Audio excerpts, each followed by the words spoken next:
Hey team, part two. As we were standing there at his house and I realized what was going on, I said, Fatima, change of plans. You are going to go in to pray in the house, but you're going to pray alone. We're going to stay out here and confront the husband.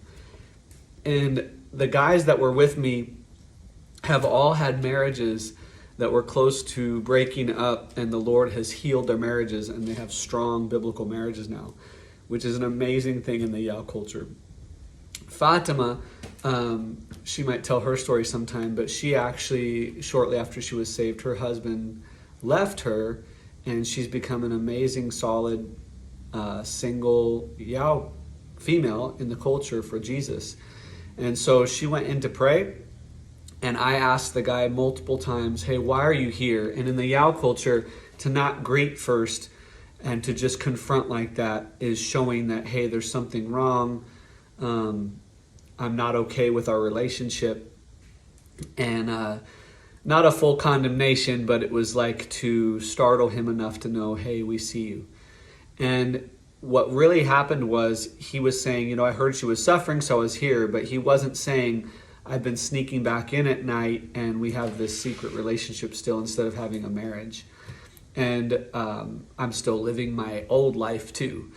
And so I said, look, we all know that you have abandoned her for the last year or so, that you're still drinking, you're still living this lifestyle that you have. And so what do you mean by you want the best for her? Why are you really here? And he admitted, he said, yeah, that's true.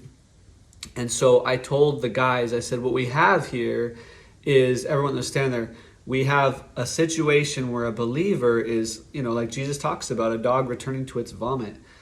We have someone that's receiving back the sins and the rejection and the iniquities of a former person or community and receiving it back into their house, in this case, their bed.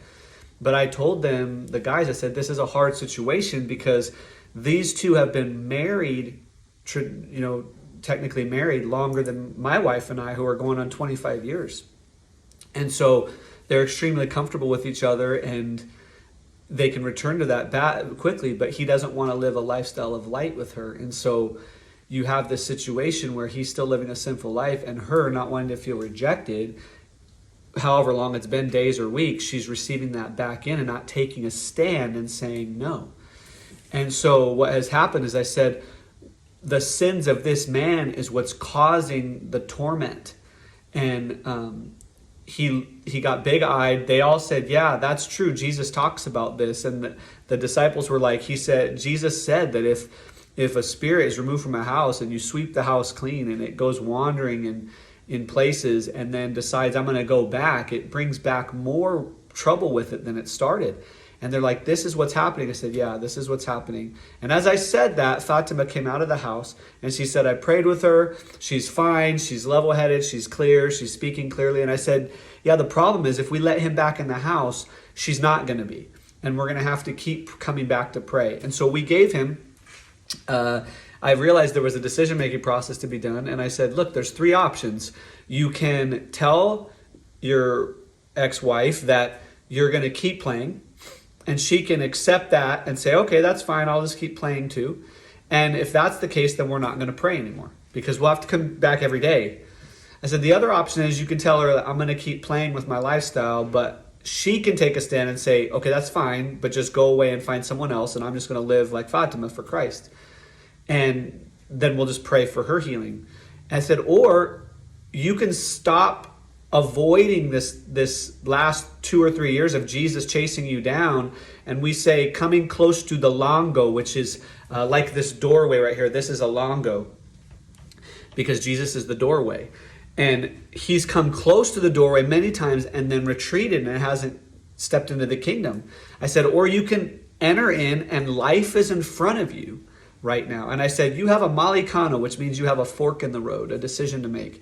I said, life is in front of you. What are you waiting for? You're not a good Muslim. You don't follow all the laws of the Muslim faith.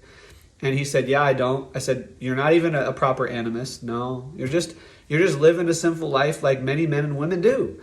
And we all need salvation. We all need Christ. So what are you waiting for? The story of the path of life is in front of you. And there are men that have marriages that have been healed, that are right here. We can help you and walk you through this. And there are women that can stand with your wife and help you. Here's your decision to make. And he got very humble, and he looked down at the ground and said, I think I want to follow Jesus with her. I think it's time. Part 3 to this glory story soon.